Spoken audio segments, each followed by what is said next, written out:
નમસ્કાર દર્શક મિત્રો, જી ટીવી ગુજરાતી ન્યૂઝમાં આપનું હાર્દિક સ્વાગત છે। હવે જોઈશું સમાચાર વિગતવાર। કામરેજના જોખાવાવ રોડ ઉપર 6 નવેમ્બરના રોજ અકસ્માતની હાલતમાં એક કાર મળી હતી, જેમાં મહિલાની ઓળખ સુરત શહેર ફોરેસ્ટ કચેરીમાં ફરજ બજાવતા મહિલા આરએફઓ સોનલ સોલંકી હોવાની કબૂલાત થઈ। અકસ્માત બાદ હોસ્પિટલમાં તપાસ દરમિયાન માથાના ભાગે ગોળી વાગી અને ફલિત થઈ જતા પોલીસ એક્શનમાં આવી। અકસ્માતથી શરૂ થયેલી પોલીસ તપાસ આપઘાત અને હત્યા તેમજ સોપારી સુધીની થયેલી તપાસમાં પોલીસ પતિ નિકુંજ ગોસ્વામી તેમજ તેનો મિત્ર ઈશ્વરગીરીની ધરપકડ કરી આગળની કાર્યવાહી થઈ। 6 તારીખના રોજ કામરેજ તાલુકાના જોખાદી વાવ ગામ તરફ જતા માર્ગ ઉપર અકસ્માતગ્રસ્ત એક કાર મળી હતી, જેમાંથી લોહીલુહાણ હાલતમાં એક મહિલા પણ મળી આવી હતી। હોસ્પિટલ ખસેડતા તે શહેર ફોરેસ્ટ વિભાગમાં ફરજ બજાવતા આરએફઓ સોનલબહેન તરીકેની ઓળખ થઈ। જોકે આ મહિલાને ગોળી વાગ્યા હોવાનું ફલિત થતાં પોલીસ તપાસ શરૂ થઈ ગઈ હતી અને તેના પતિની શોધખોળ શરૂ થઈ હતી।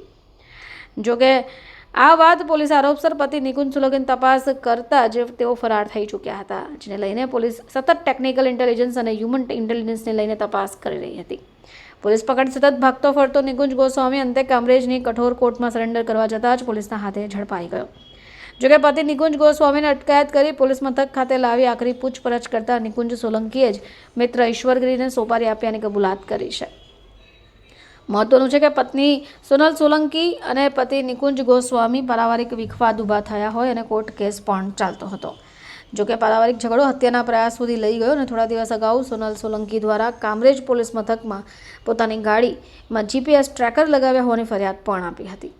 જોકે નિકુંજ ગોસ્વામીએ તેમના મિત્ર ઈશ્વરગીરી ગોસ્વામીને મિત્રભાવમાં સોપારી આપી હત્યા કરવા માટે સોપારી આપ્યાની કબૂલાત કરી લીધી છે। જોકે પોલીસે બંનેની ધરપકડ કરી લીધી છે। ગઈ તારીખ 6/11/2025ના રોજ સવારના 8:15 વાગ્યાના અરસામાં સુરત ગ્રામ્યના કામરેજ તાલુકાની હદની અંદર જોખા ગામનાવાળા રોડ ઉપર આરએફઓ સોનલબેન સોલંકીની ઉપર ફાયરિંગ થવાની ઘટના બનેલી, જેમાં સોનલબેન છે એ ગંભીર રીતે ઘાયલ થયેલા છે, એમના માથાની અંદર ગોળી વાગેલી છે।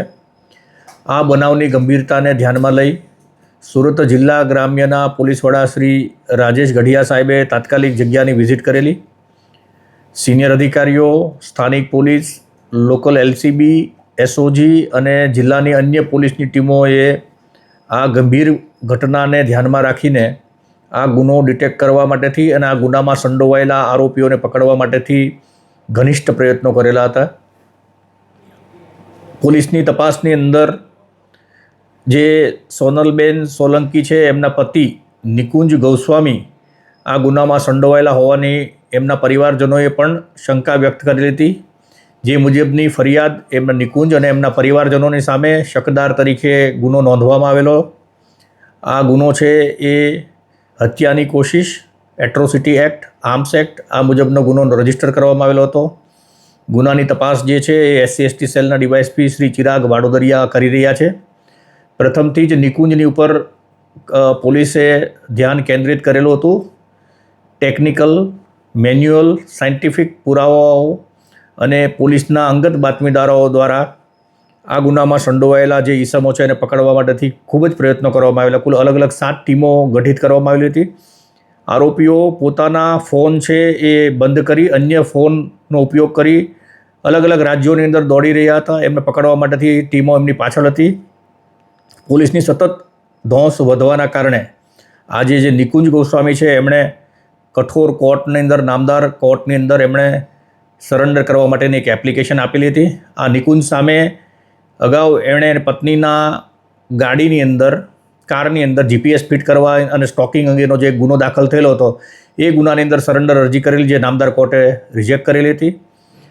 પોલીસને આ બાબતનું ધ્યાન આવતા તાત્કાલિક એલસીબીની ટીમ, તપાસ કરનાર અમલદાર શ્રી વડોદરિયા અને અમે બાકીના બધા જ પોલીસ અધિકારી અને કર્મચારીઓ તાત્કાલિક કોર્ટ રૂમ ઉપર ગયેલા અને કોર્ટની બહાર જ્યારે નિકુંજ કાંતિગીરી ગોસ્વામી જે મૂળ પોતે આરટીઓ ઇન્સ્પેક્ટર છે એમને હાલમાં એલસીબી કચેરી ખાતે લાવી અને ત્યાર પછી એની સાથે સંકળાયેલો એક ઈશ્વરપુરી મંગુપુરી ગોસ્વામી જે મૂળ સચિન સુરતનો રહેવાસી છે, આ ઈસમે પણ આ ગુનાની અંદર એક્ટિવ પાર્ટિસિપેટ કરી અને પોતે ગોળી માર્યા હોવાની હકીકત જણાવેલી।